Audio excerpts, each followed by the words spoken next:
Welcome to the anonymous UPSC aspirant channel. आज का जो टॉपिक है हमारा वो स्टार्ट होने वाला है इंडियन इकोनॉमी से, जिसमें हम बहुत कुछ देखने वाले हैं और समझने वाले बहुत सारे कॉन्सेप्ट्स जो हो सकता है कभी आपके में भी जो आपने यहाँ से भी फाउंडेशन कोर्स किया हो वहाँ पे आपको समझ में ना आए हो, जैसे कि मुझे भी नहीं आए थे। तो यही ऑब्जेक्टिव है, चीज़ों को थोड़ा सरल रखना है, इजी रखना है, इजी टू अंडरस्टैंड हो, रोte लर्निंग ना करनी पड़े। और सारी चीजें इकोनॉमी में देखिए बहुत कुछ है जो कॉन्सेप्चुअल होता है, रटना पड़ता है, लेकिन कुछ कुछ चीज अगर हर चीज ही रटनी पड़े तो उसको आप कब तक याद रखेंगे। It's a long process. आज जो हम कवर करने वाले हैं वो सबसे पहले सिलेबस देखेंगे। एक बेसिक आइडिया है कि रफ आइडिया होना चाहिए कि सिलेबस में आखिरकार क्या क्या क्या आता है। देन सेकंड, कुछ की टर्म्स जैसे कि अपॉर्चुनिटी क्या होती है, एलोकेटिव एफिशिएंसी क्या होती है, प्रोडक्टिव एफिशिएंसी क्या होती है, एटसेट्रा एटसेट्रा। देन जो अपना फर्स्ट टॉपिक स्टार्ट होगा, टॉपिक पॉवर्टी, यहाँ से अपन स्टार्ट करेंगे। काफी अच्छा चैप्टर है इसको, जिनसे मैं पढ़ा था लास्ट ईयर, नाम बता देंगे बाद में, वो दिक्कत नहीं है। उन्होंने इसको 15 to 18 आवर्स में कंप्लीट कराया था, एंड मैं ट्राई करूंगा इसी टॉपिक को 1.5 to 2 आवर में कंप्लीट हो सके, कि 2 घंटे में आप रफली, और जब आप इसके शॉर्ट नोट्स बना लेंगे तो मुझे नहीं लगता है कि आपको 45 to 50 मिनट से ज़्यादा टाइम लगेगा, या फिर उससे भी कम टाइम ही लगता है सीरियसली। चलिए फिर से स्टार्ट करते हैं अपना। तो सिलेबस में कुछ कुछ इस टाइप से चीज़ दे रखी है कि मेंस में कितने मार्क्स का आता है, प्री में कितने मार्क्स का आता है, एंड मेंस में जो कोर इकोनॉमी है वहाँ से 50 मार्क्स 50 नंबर का आता है, एग्रीकल्चर से 50 मार्क्स का आता है। एग्रीकल्चर से प्री में क्वेश्चंस बहुत कम आते हैं, तो वो एग्रीकल्चरल रिलेटेड जो स्कीम्स आती हैं, गवर्नमेंट जो स्कीम लॉन्च करती है जो कृषि से संबंधित होती हैं, उनसे क्वेश्चन पूछ सकते हैं। एंड कोर इकोनॉमी आपको पता ही है, इंफ्रा हो गया, यहाँ से मेंस के क्वेश्चन आने ही आने हैं, ठीक। या फिर एम्पावरमेंट हो जाता है, इकोनॉमिक जो सेक्टर्स है, मैन्युफैक्चरिंग सेक्टर, यहाँ से क्वेश्चन आने ही है। ये सारे क्वेश्चंस वो हैं जो मेंस टॉपिक के लिए है, लेकिन प्री के लिए क्या इंपॉर्टेंट है उसका मैंने यहाँ पे वेटेज दे रखा है, तो प्लीज उसमें भी आएंगे। चलिए आगे बढ़ते हैं। प्री में 14 to 17 क्वेश्चन आते हैं, जिसमें से 10 डुएबल होते हैं कि आप उनको इजीली कर सकते हैं, और मैं मेक श्योर कर सकता हूँ कि आप ये नोट्स पढ़कर, जो ये नोट्स हैं उनको पढ़कर आप 10+ क्वेश्चंस इजीली करेंगे वहाँ पे। It's my assurity to you. Next ये क्वेश्चन है, इसको बाद में देखते हैं। देन जो टॉपिक्स हैं वो micro economics and macro economics. Micro हमको पता है कि इकोनॉमी को एज अ इंडिविजुअल लेवल पर देखता हूँ, कि एक व्यक्ति कितना खर्च करता है, कितना कमाता है, इस चीज को इंडिविजुअली देखो, ठीक।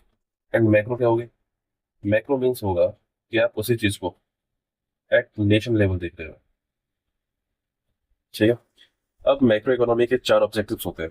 पहला है कि हाई अमाउंट ऑफ ग्रोथ हो, कि भाई अच्छी खासी वृद्धि होनी चाहिए, low and stable rate of inflation हो। यहाँ पे जीरो नहीं है, ध्यान रखना है। जीरो क्यों नहीं है वो हम आगे देखेंगे, कि कम और स्थिर महंगाई होनी चाहिए, जीरो ना हो।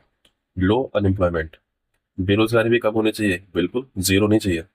And fourth one, equity in distribution of income, कि भाई जो इनकम का डिस्ट्रीब्यूशन है या वितरण है वो कैसा होना चाहिए, इक्विटेबल। ऐसा ना हो कि एक व्यक्ति है, पता चला गवर्नमेंट ने 100 रुपये दिए, जिसमें से एक व्यक्ति को मिल गए 95 रुपीज, एक को मिले हैं 4 रुपए, एंड एक को मिला है 1 रुपया। ये इक्विटेबल है? नहीं है। क्यों? हमको इक्विटेबल डिस्ट्रीब्यूशन ऑफ इनकम क्यों करना है, जिससे कि पॉवर्टी खत्म हो जाए, इनइक्वालिटी को कम किया जा सके। अब ग्रोथ को हम कैसे प्राप्त करते हैं, फिर उसमें क्या क्या आता है, तो वो है मनी मार्केट आएगा, जीडीपी, सारी चीजें आएंगी। अब जो गवर्नमेंट के 4 ऑब्जेक्टिव थे, first second third and fourth, इसको हम अचीव कैसे करेंगे, तो इसके लिए गवर्नमेंट की इसमें दो टूल काम आते हैं। First monetary policy, and second physical policy. जो मॉनेटरी पॉलिसी होती है वो कंप्लीटली अंडर रहेगी आरबीआई के, एंड फिजिकल पॉलिसी गवर्नमेंट की, ठीक। और आगे जो टॉपिक है सिलेबस का वो है international sectors, various sector of economy जैसे manufacturing, services, infrastructure and investment, ये मेंस रिलेटेड बहुत ही ज्यादा है। ठीक। एंड ये आपको पता ही होगा प्री ओरिएंटेड है। आगे देखेंगे कौन कौन टॉपिक प्री है मेंस के लिए, एंड कैसे हम टॉपिक्स को कवर करने वाले हैं। तो first one is poverty, then second inequality, third unemployment, then micro macro, then उसके टूल्स वगैरह, इंटरनेशनल ऑर्गेनाइजेशन एंड सेक्टर्स। तो कुछ कुछ चीज प्री का वेटेज है। ये मेंस से पहले तो भाई प्री लिखेंगे ना, प्री देने वाले हैं। तो प्री में कैसा क्या आने वाला है, तो मनी एंड बैंकिंग से 23% क्वेश्चन एवरी ईयर आता है, कैपिटल मार्केट 20%, इंटरनेशनल इकोनॉमी 20%। आप देख लेना, जो बताने वाली चीज है वो ये है कि इसमें स्टैटिक पोर्शन 64% है। ठीक। एंड करंट अफेयर का रोल उतना ज्यादा नहीं होता है अगर आप इकोनॉमी के कॉन्सेप्ट समझते हैं। ठीक। तो मुझे नहीं लगता है कि आपको करंट अफेयर्स उतने ज्यादा टफ लगेंगे। दिक्कत ये है ना कि मार्केट में हवा चलती है भाई, economy economy economy, science and tech, environment. वो मुझे मानता हूँ कि भाई करंट अफेयर बेस्ड है बहुत सारी चीजों में, लेकिन इकोनॉमी में भी है। इकोनॉमी में अगर आपको अच्छे नंबर लाने हैं तो स्टैटिक कंप्लीट कीजिए अपना। पहले तो स्टैटिक के बाद गवर्नमेंट को दो डॉक्यूमेंट आते हैं, budget for the next year and economic survey for that year. इन दो चीजों को कंप्लीट कीजिए। इसको आप छोड़िए मत, लेकिन हाँ इसको आप पहले ही मत कीजिए। ये बहती हुई नदी है यार, आप हाथ धोगे तो ज्यादा बेटर है, वरना घुसना चाहोगे तो भाई बह जाओगे इसके साथ। काफी वास्ट है ना, कि क्या क्या पढ़ लोगे इस चीज को लेकर। और यूपीएससी कुछ ऐसा ही पूछता है कि ना सुना होता है ना देखा होता है। चलिए सर, स्टार्ट करते हैं। टॉपिक फर्स्ट नहीं है अभी ये, अभी हम बेसिक्स देखेंगे यहाँ पे इकोनॉमी के। तो सबसे पहला क्वेश्चन हमारे मन में आना चाहिए ना कि हम इकोनॉमी की स्टडी करते ही क्यों है। Why do we study of economics, या फिर इकोनॉमी जो इमर्ज हुई है वो क्यों हुई है। ठीक है। तो यहाँ पे उससे इमर्ज होने से पहले दो की टर्म है, एक है नीड, एक है वॉन्ट्स। आवश्यकता क्या होती है कि हमें कुछ चीजें चाहिए जीवित रहने के लिए, जैसे खाना चाहिए, गेहूं चावल अनाज वगैरह। एंड वॉन्ट्स क्या होती हैं, ऐसी नॉन एसेंशियल थिंग्स जो सर्वाइवल के लिए क्या जरूरत हुई।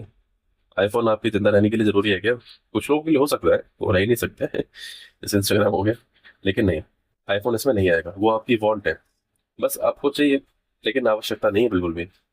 ऐसे ही अर्थ पर ह्यूमंस है जिनकी वांट्स और नीड कभी खत्म ही नहीं हो सकती। These are infinite. सीरियस। अब जब वांट्स एंड नीड है तो प्रोडक्शन करना पड़ेगा, इनको बनाना पड़ेगा, और प्रोडक्शन के लिए हमको जरूरत पड़ेगी रिसोर्सेज की। एंड जो रिसोर्सेज हैं वो है limited. To fulfil these we need resources, and resources like land, labour, capital and entrepreneurship, जिसे हम फैक्टर ऑफ प्रोडक्शन के नाम से भी जानते हैं। और रिसोर्सेज जैसा कि मैंने आपको बताया था कैसे लिमिटेड है। और जब कोई चीज लिमिटेड आती है उसकी दो चीज होती है। पहला तो उसको यूज करने का जो तरीका होता है वो आता है, एंड सेकंड थिंग वो आएगी स्केर्सिटी। ठीक। अब यहाँ पे बताना है आपको कौन सी स्केयर है, वाटर, एयर, सनलाइट या फिर कोल।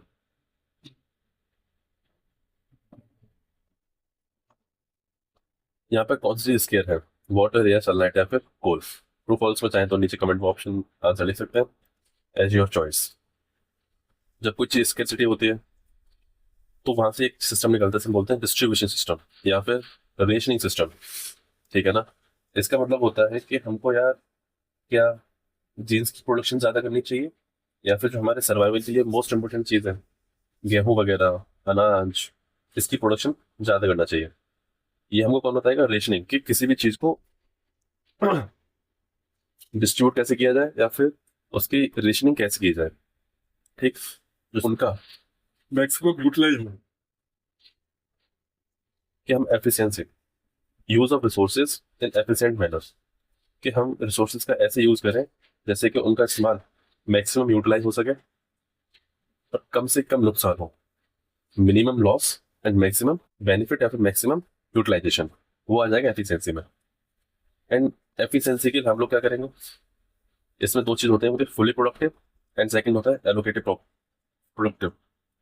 फुली प्रोडक्टिव में क्या होगा, तुम कोई टाइम वेस्ट नहीं कर सकते यार, जो मैंने अभी आपको बताया था कि मैक्सिमम बेनिफिट होगा एंड मिनिमम लॉस होगा। ठीक। आगे चलते हैं। आगे जो बेसिक टर्म है वो है अपॉर्चुनिटी कॉस्ट। इसका मतलब है कि next best alternative for what. जैसे एग्जांपल लिखा हुआ है मनी एंड यूपीएससी प्रिपरेशन। मान लीजिए आपने प्रिपरेशन स्टार्ट करी 2020 से। आप चाहते तो 2020 में एक जॉब कर सकते थे जिसकी में आपको सैलरी मिलती 20,000 रुपये।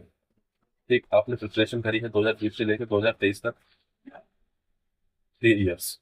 ठीक, यहाँ पर 3 इयर्स के मल्टीप्लाई करना कितना आ जाएगा? 36 मंथ जाएगा 7.2 लाख।